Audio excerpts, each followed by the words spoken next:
հասարակությանը փոխելու տարբեր տերմիններ կան։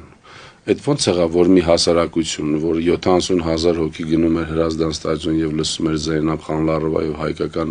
ռադիոյով առավոտից իրիկուն հնչում էր ազերական երաժշտություն եւ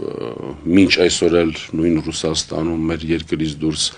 ամուսնանում են հայերը եւ ազերի աղջիկները կամ հակառակը, այդ ոնց եղավ, որ այնտեղ թշնամանք չկա, այդ ոնց եղավ, որ մենք 70 տարի իրար շատ հարգել սիրել ենք որպես ժողովուրդ եւ մեկ էլ բանը հասկացանք պատերազմ եղավ, Սումգայիթի դեպքեր եղավ եւ տարբեր process-ներ տեղի ունեցան, որի արդյունքում մենք թշնամացանք։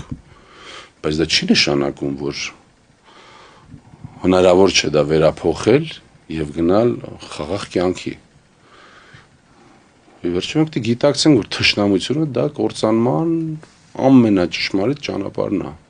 Թշնամությամբ մենք չենք կարող երկար ապրել եւ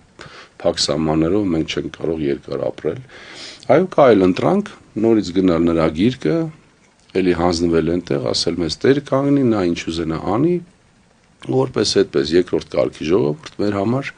տենց անորոշ ժամանակով ապրենք, մինչև տեսնենք ինչ է լինում։